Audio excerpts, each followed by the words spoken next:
Bismillahirrahmanirrahim. Assalamualaikum warahmatullahi wabarakatuh.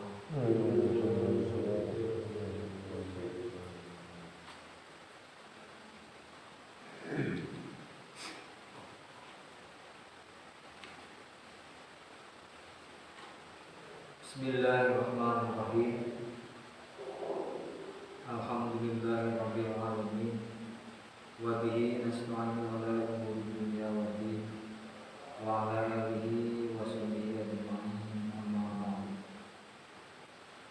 Fa ya ibadallah, usi wa nafsi wa iyyakum bittaqwallah. Faqad faza al-muttaqun wa la tamutunna illa wa antum muslimun. Qala al-mu'allif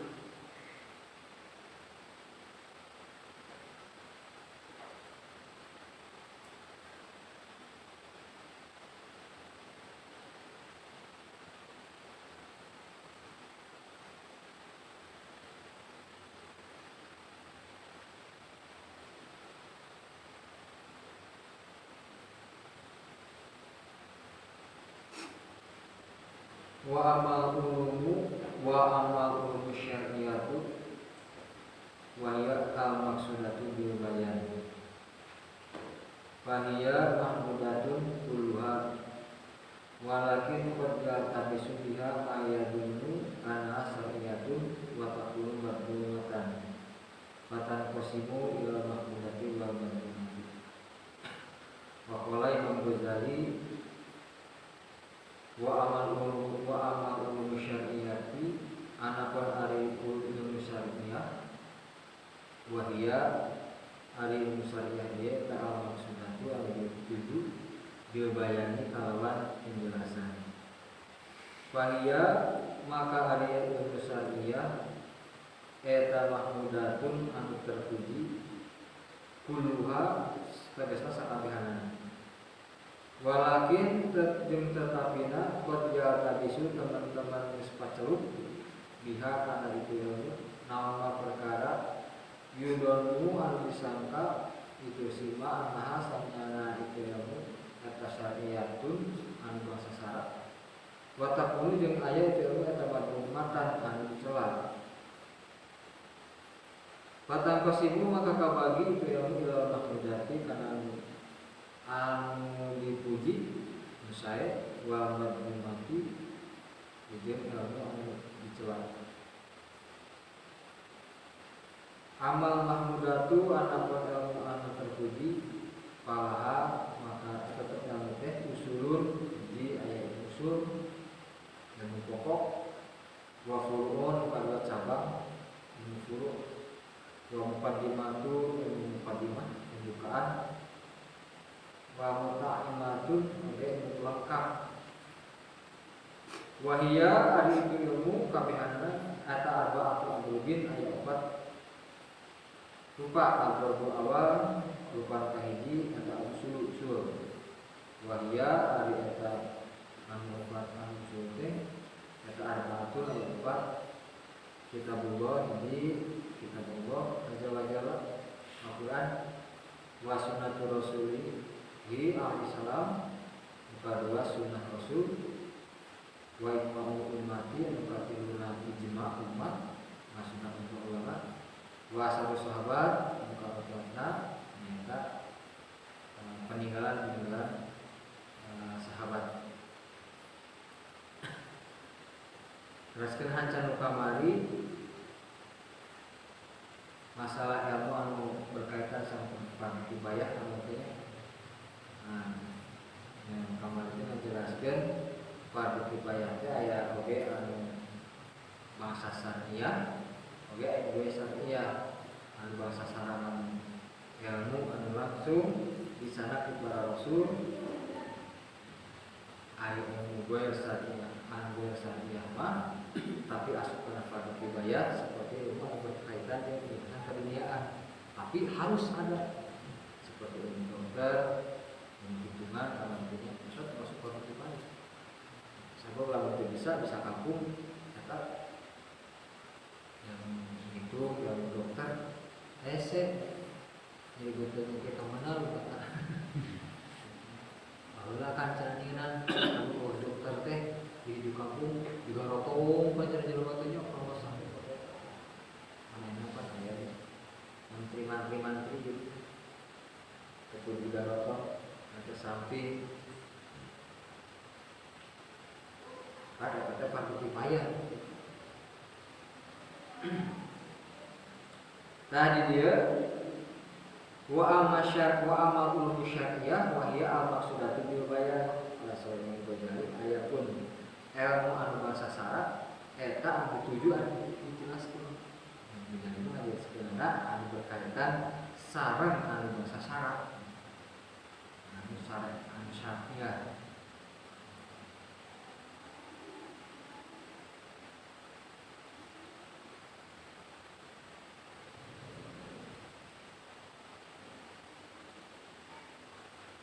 Fahiyya mahmudatun kuluha anu bahasa sarama sudah dipastikan terpuji oleh Kanjeng Nabi dan salah.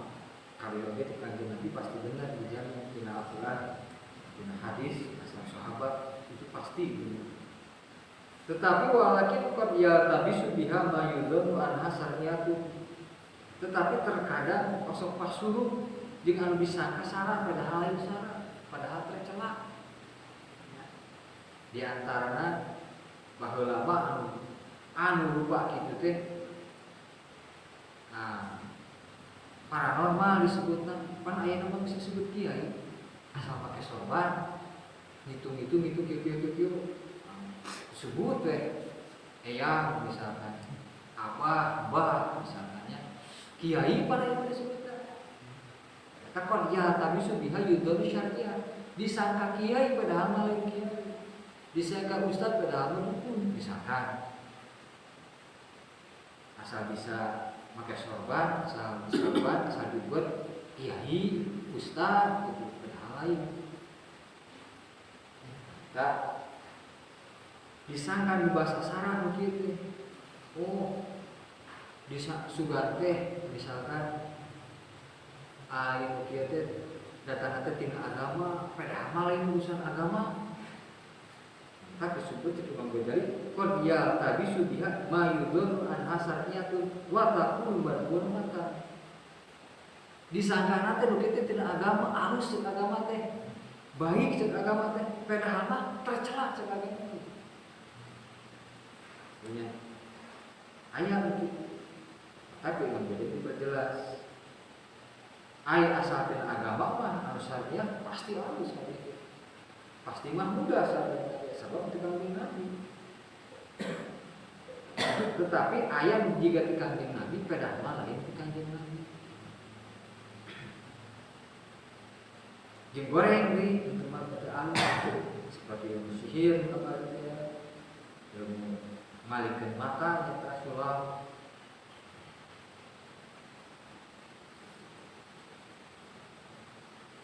Ngitung-ngitung nasib kita tidak boleh secara hitung-hitungan kita tidak boleh, tapi aya nama bisa dihitung seperti itu disebutnya ras amal mahmudatun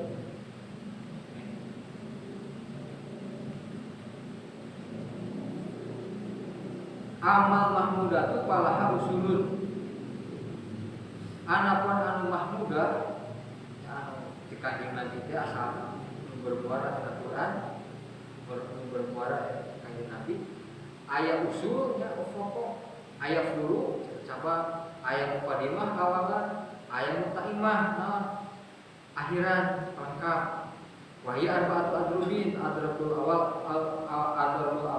al usulu anu kahiji bagian anu kahiji nya usul teh pokok pangheulana sumberna muarana wahia arbaatun di usul teh 4 pokok dalam syariah anu kahiji naon kitabullah azza wa jalla kitab Allah nyata Al-Qur'an jadi sumber hukum teh muarana teh Al-Qur'an ayat dina Al-Qur'an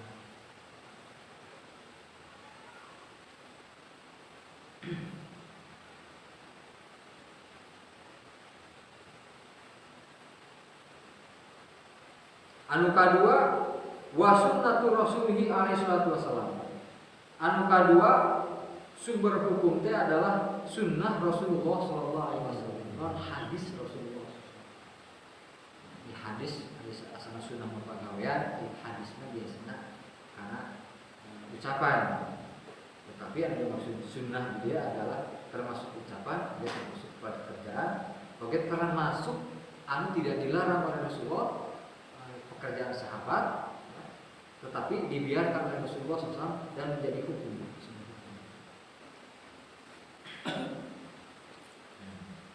Nah, sunnah.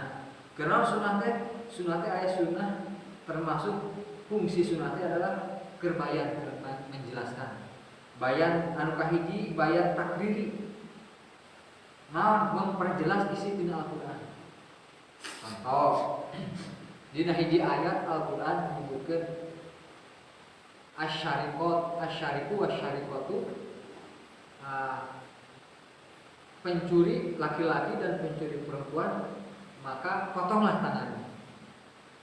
Kemudian hiji waktu ayat seorang pencuri yang dihadapkan ke Rasulullah SAW dan memenuhi syarat kamu ditektek leungeunna. Ternyata Rasulullah ditektek pergelangan tangan. Oh berarti anu tektek adalah lain kawit leungeun tapi anu pergelangan. Nah itu ngajelaskeun. Maka fungsi Quran itu adalah memperjelas isi tina Al-Qur'an anu can jelas. Apalagi pada salat. Aqimis sholat dari dulu isyamsi wal Qur'an al-fajri innal Qur'an al-fajri kana masuda. Terus kayak itu nanya, itu kan can disebut jelas asar, zuhur, maghrib can. Di mana disebut karena ngan uku dina Al-Qur'an aqimis sholat dari dulu isyamsi ila ghasaqil laili. Nah terakhir wa Qur'an al-fajri sholat subuh Qur'an al-fajri dina fajar. Nah, zuhur, asar, maghrib, isya, subuh diperjelaskan dalam sunnah. Hadis Rasulullah SAW. Bayan takriri disebut. Nu kadua bayan sunnah teh disebut bayan tafsiri. Bayan tafsiri teh nafsirkeun Al-Qur'an. Nafsirkeun Al-Qur'an. Jadi tidak boleh dina Al-Qur'an teh bisa diartikan secara sembarangan atau disebut tekstual. Tidak boleh menafsirkan Al-Qur'an secara tekstual. Lamun menafsirkan Al-Qur'an secara tersirat tekstual di Al-Qur'an, maka Al-Qur'an jeung Al-Qur'an ayat jeung ayat bakal bertabrakan. Contoh yang banyak. Di ayat Allah menyerangkan innallaha ala arsis tawa. Allah diuk di langit sebenarnya hiji. Ayat menyebutkan Allah di langit.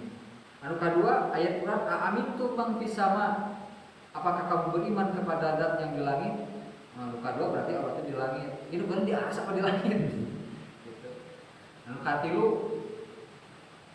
Nabi Ibrahim berangkat di Al-Qur'an dikisahkan ana dhahibun ilaihi. Aku akan pergi menuju Tuhan. Kemana Nabi Ibrahim dia ke Palestina? Berarti pengantin di Palestina. Oh, Nabi Musa alaihissalam menyebutkan di mana di Bukit Tursina. Munajat ka Bukit Tursina, munajat ka Gusti Allah, menghadap Gusti Allah. Berarti Allah teh di Bukit Tursina itu tekstual. Tekstual itu lain dina bahasa Arab pun. Dina bahasa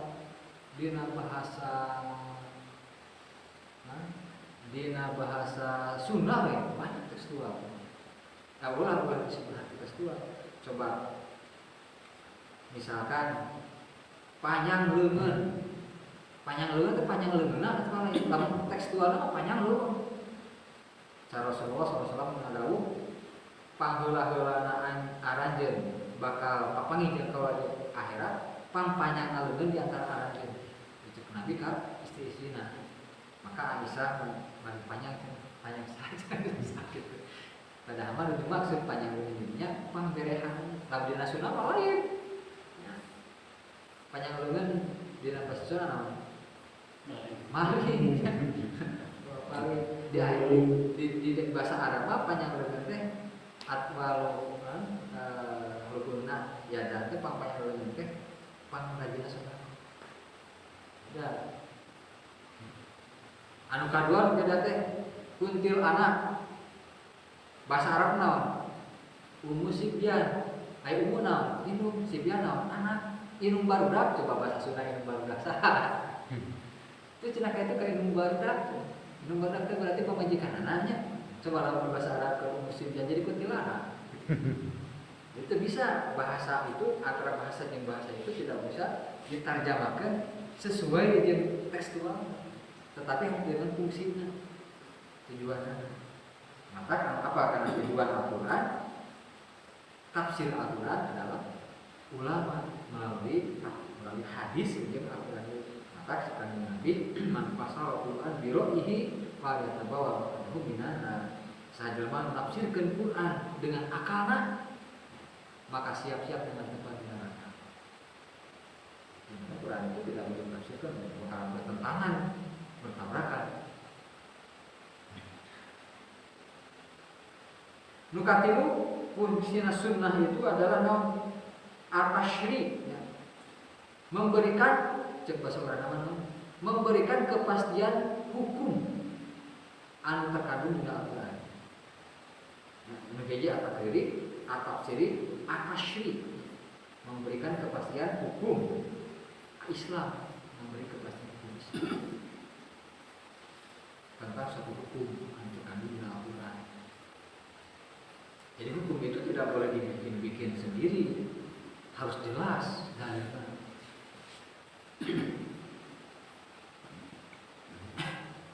Amun kira tersebut nyata sekali deh, amun aya jelema ningalikeun anu bener kalau pahami mengharamkan rokok atau penget-penget. Padahal mah tidak bisa seperti itu ya. Haram itu harus jelas haram, haram, halal, makruh juga. Amun makruh kudu disebutkan makruh, amun halal disebutkan halal, amun haram kudu disebutkan haram. Tidak bisa karena orang tersebut ada benda haram. Terus bayan nasyah wal mansukh. Aturan itu termasuk sunnah itu untuk memberikan penjelasan terhadap nasah dan mansukh. Hukum yang berlaku dan mesti berlaku sanajan tertuliskan di Al-Quran. Ayat hukum yang mesti berlaku di Al-Quran. Seperti contoh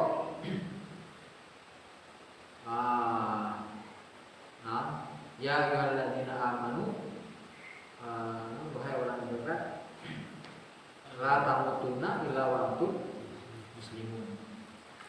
Janganlah kamu atau kalian mati kecuali dia dina kalian wala tamutunna hak ayyuhalladzina amanu ittaqullaha haqqa tuqatih wala tamutunna illa wa antum muslimun.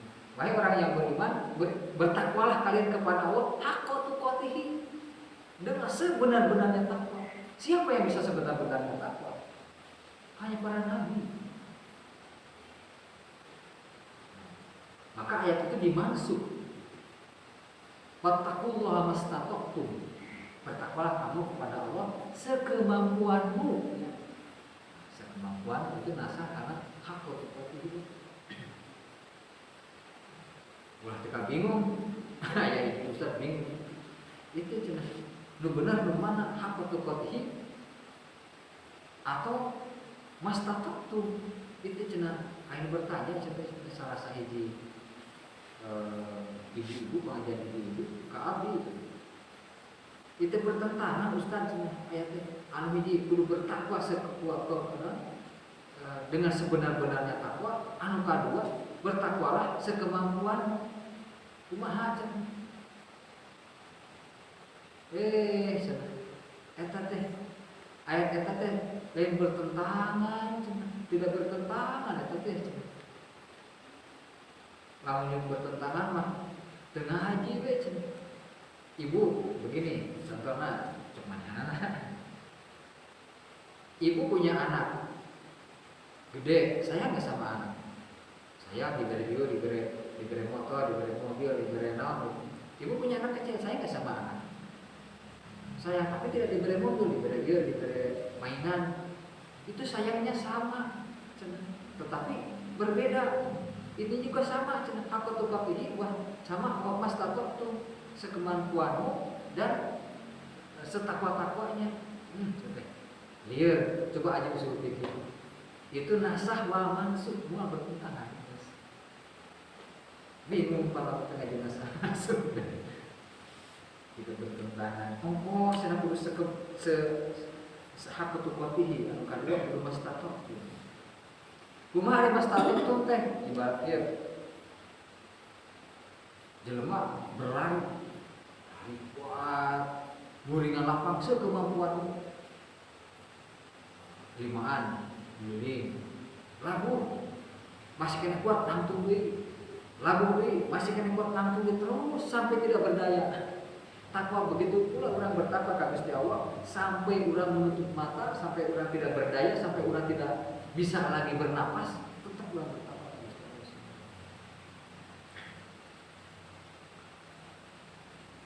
Itu cenah makna nas tanpa pun itu. Lihat orang merasa kamu yang sakit, salah dah, saya pangkati, dan maupun sakit, kayak gitu.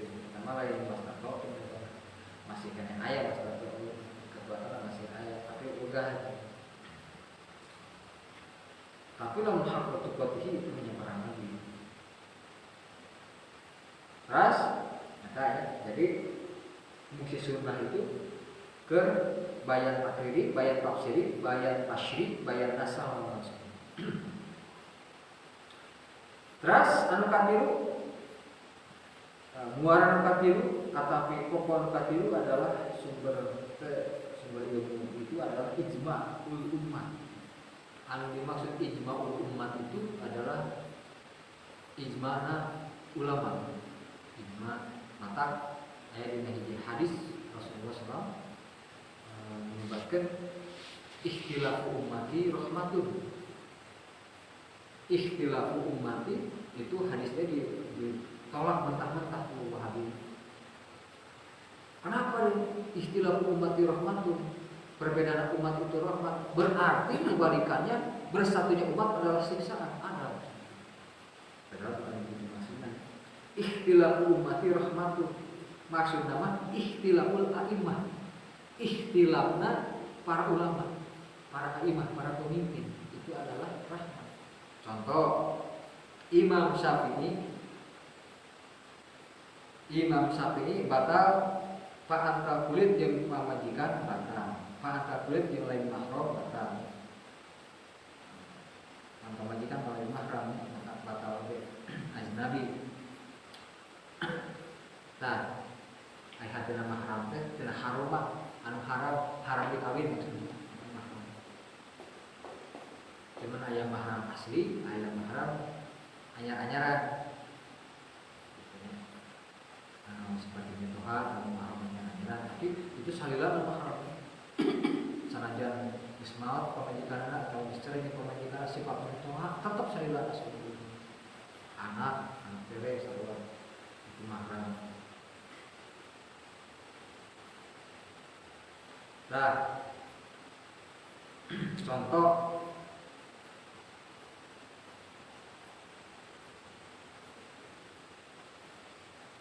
Imam Syafi'i batal pakai kulit.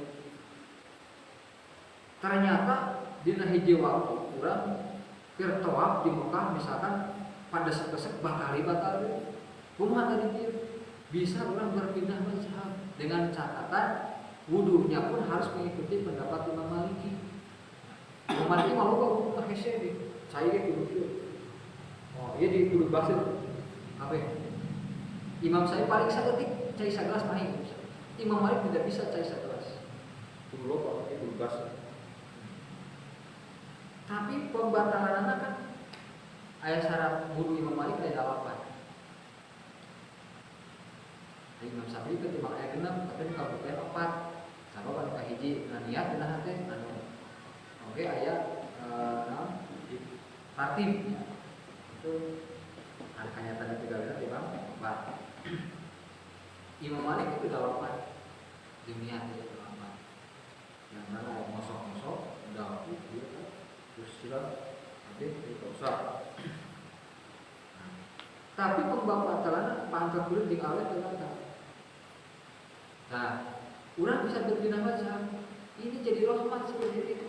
Lalu orang mempertahankan mazhab Syafi'i, hese lamun betul. Tapi dengan ayana pendapat Imam Maliki, maka jadi rahmat kedua. Itulah yang disebut ikhtilafu al-iman rahmati.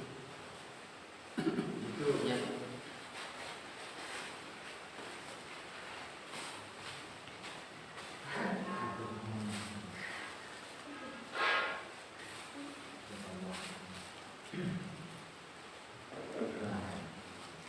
Ikhtilafu al-iman rahmatun.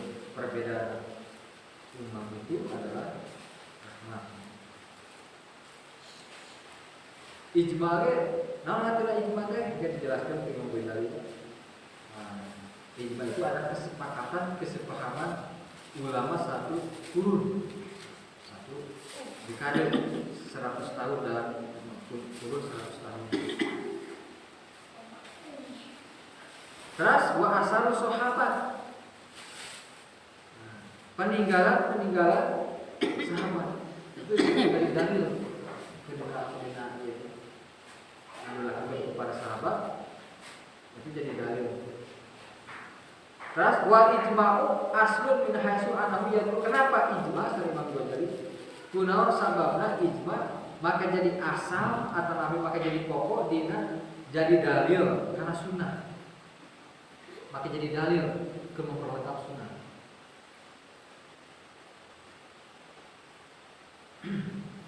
Bahwa asli bidarajati salisah maka ijma itu termasuk pokok di tingkatan rokatim aturan sunnah ijma itu jadi pokok dalil di bagian ketiga. Wakada al asaru seperti ijma itu juga asar sahabat nuduhkeun kana sunnah. Nah, sahabat di anna sahabat radhiyallahu anhu qad syahidu wahya. Karena saatnya kenapa apa yang dilakukan oleh para sahabat menjadi dalil karena hukum? Nah, sahabat sorry Bang Ghazali para sahabat geus nyaksian karena turun wahyu. Nah, para sahabat geus nyaksian karena turun wahyu. Wa tanjila anu kadua para sahabat itu mengalami, melihat, menyaksikan, ya, memperhatikan waktu turunnya Al-Quran. Para sahabat. Maka naon yang dilakukan kepada sahabat itu jadi dalil karena itu. Wa adraku bi qara'il ahwali ma goba an ghairihim. Oke, para sahabat itu manggihan karena perkara karena petunjuk anu jelas karena tingkah-tingkah anu gaib di salian di para sahabat. Kurang ke apa para sahabat apa sahabat melakukan ieu sahabat melakukan ieu Abu Hurairah misalkan melakukan ieu padahal misalkan hadisnya teu aya tapi sahabat melakukan maka itu jadi dalil. Contoh anu Rasul teu ngalakukeun sahabat ngalakukeun tarawih itu contohnya cara gampang. Rasulullah SAW encan aya sok tiakan keteranganna apakah aya zaman Nabi tarawih dina kitab dana tarawih itu tidak ada.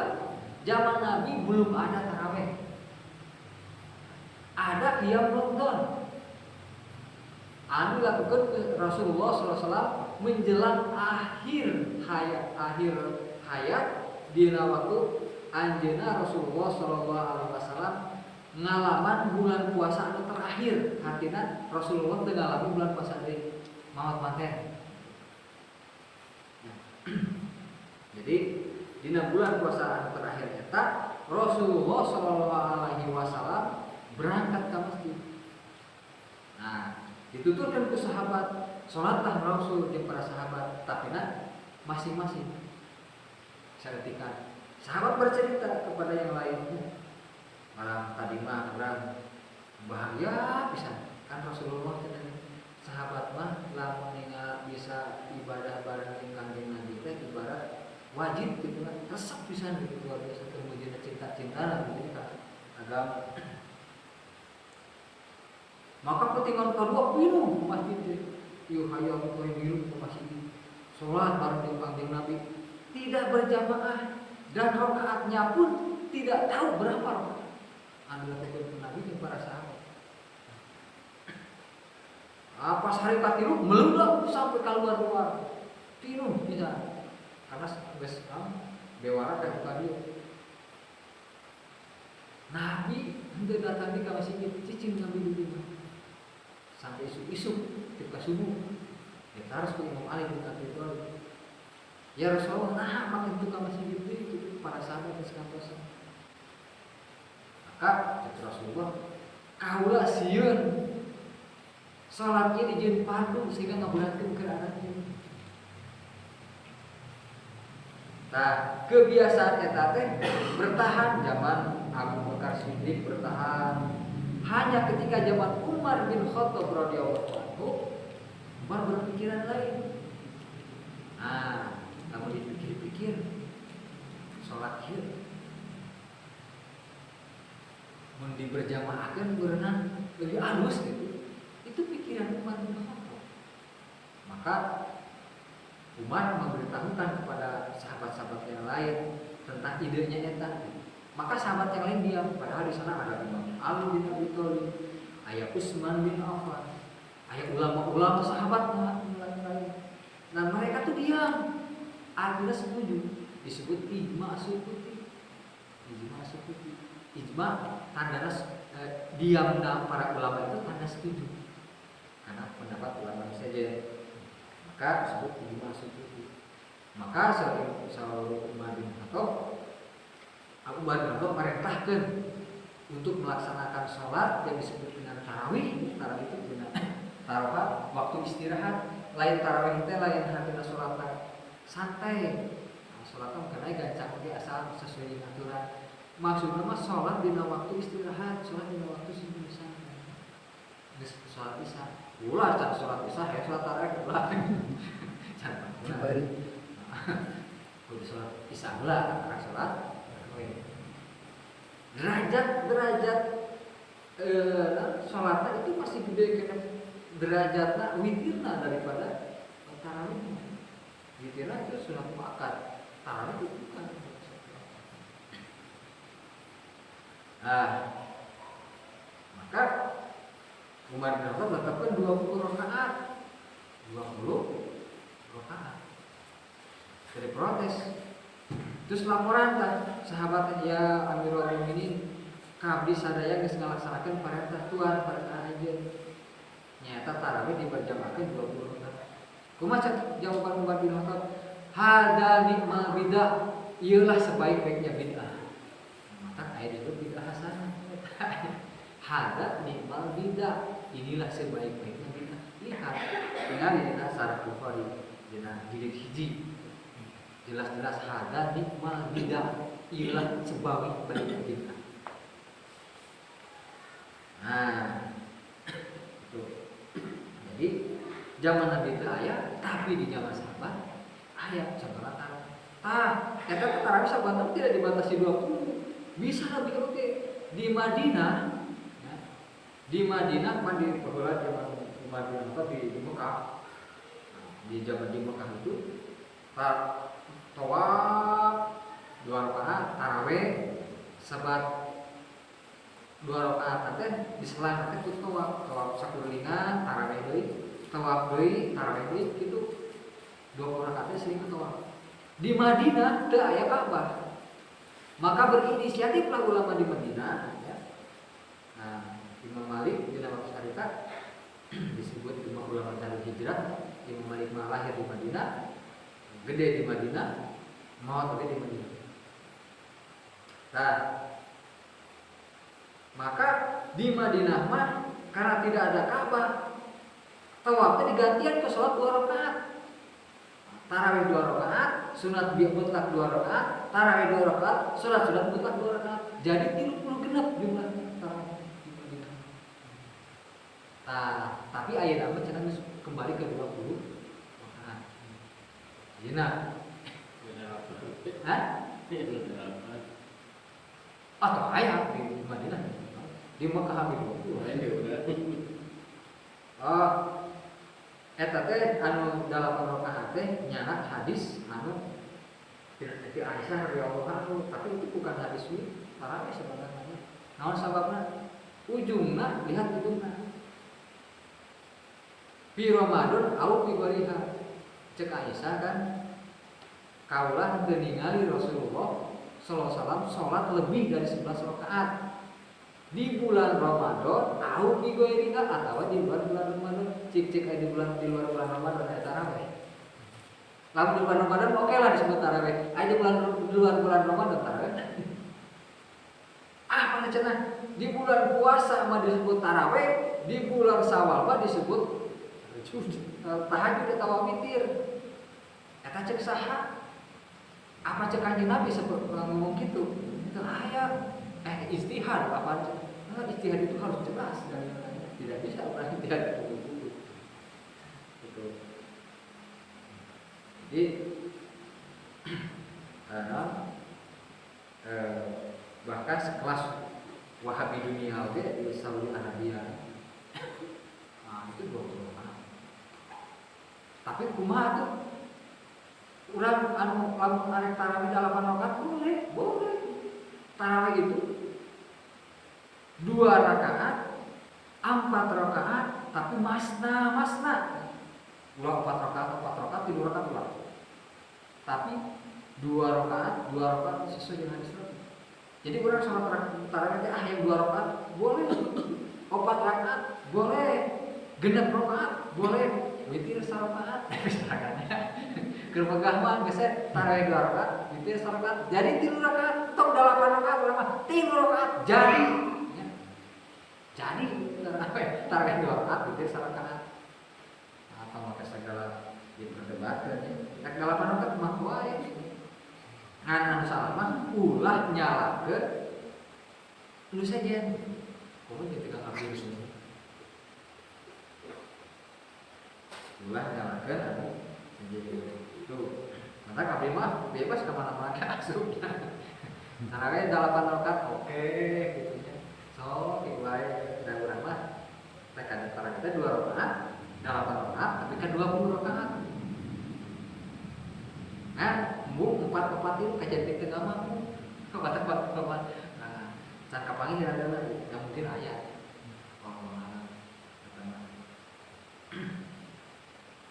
Memang hukum itu apa ayah hadis anu menyebutkan Nabi pernah sholat 4 itu. Tapi Abi baca dengan sahih masna 2 rakaat. Nah, jadi zaman Nabi itu ayat, zaman sahabat ayat. Ya termasuk kemarin dijelaskan ya, setiap ilmu materi nahu, sorof, mushaf Quran, juz Quran itu tidak ada zaman Nabi. Bahkan one day one week itu anu diayakan sehari sajud itu bid'ah, tidak ada zaman Nabi. Bahkan di Saudi Arabia itu doa khatmul Quran, khatam Quran itu dibaca di akhir tarawih 30 juz ya, baca Quran di rakaat terakhir itu termasuk dulu itu dibacakan doa khatmul Quran. Coba tinggal di TV. Dina JP ya, kamar itu di TVRI ya sana. Itu ayat itu doa khatmul Quran tidak ada zaman Nabi, itu bid'ah. Tapi apakah boleh? Boleh, saya melarang. Ulama dunia memakai lagi sah Syekh Abdurrahman As-Sudais saha nu menyalakan tentang As-Sudais Imam besar Masjidil Haram.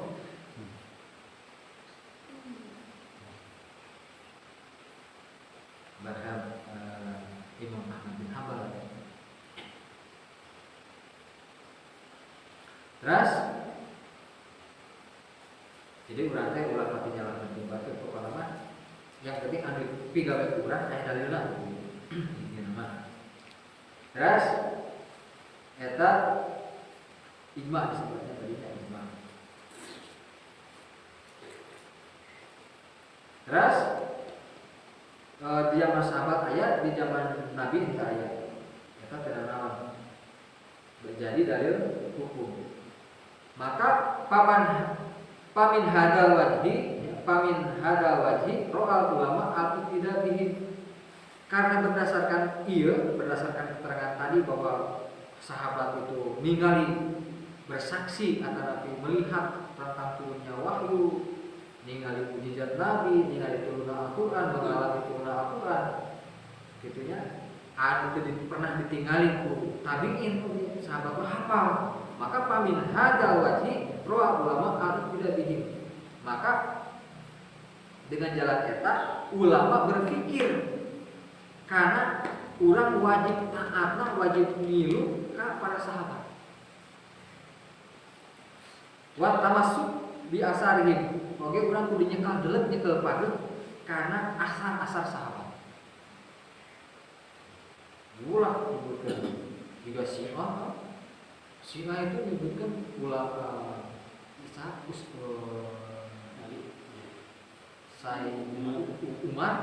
Umar itu adalah zolim. Kenapa Umar zolim? Karena masa kecil itu sudah membunuh anak. Umar itu membunuh anaknya 2 kali. Anak kahiji dikubur pepes, dikubur di nangkayan jahiliyah. Masuk diri. Tapi ketika Umar juga pernah menghukum anaknya dengan dibabekan bulannya, ranjang. Ayah anak salah dia anaknya berzina. Bayangkan ulama seorang khalifah sangat dihormati, tiba-tiba anaknya berzina, malu Umar itu. Sahabat-sahabatnya saja penasihat hukumnya, ya Amirul Mukminin. Teman budak ayu biar aku tega. Umar jawab Umar tegas cek Umar. Bani Israel hancur karena membeda-bedakan hukum. Tegakkan hukum sana jadi ke anak. Dihukum kan jangan dihukum mati. Itu Amirul Mukminin Umar bin Khattab. Tapi disebut dolim di Syiah.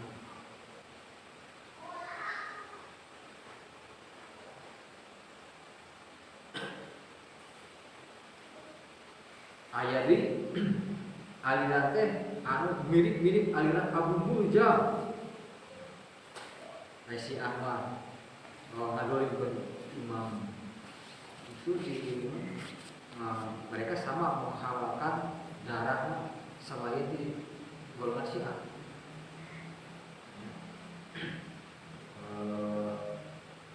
Nanti Utsman oke Pak dihukum dikunci ya.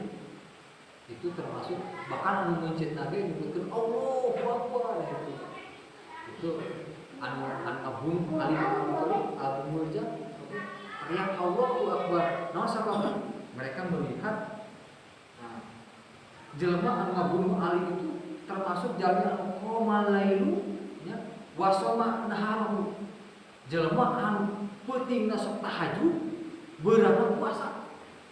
Tapi kok bisa seperti itu?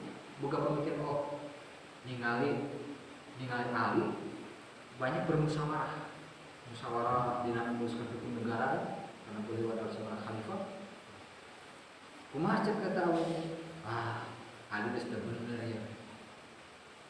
Dahulukan hukum Allah, ya hukum Rasul.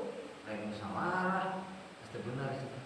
Mata disebut khawarij itu huruj sangat tidak khawarij keluar tidak pemerintahan atau memberontak ke Ali bin Abi Thalib, maka dibunuhlah Ali bin Abi Thalib. Allahu Akbar merasa jadi pahlawan, merasa keamanan surga.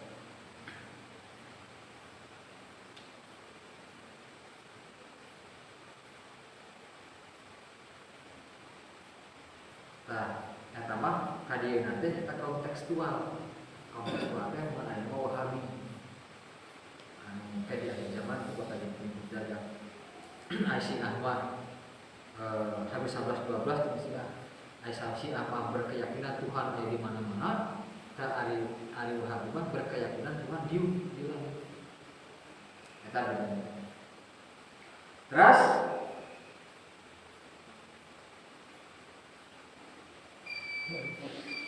wadalika bisa maksusin ala wajin maksusin hingga manyahu walayah kubihi bayahu di hadapan. Mudah-mudahan kita subhanahu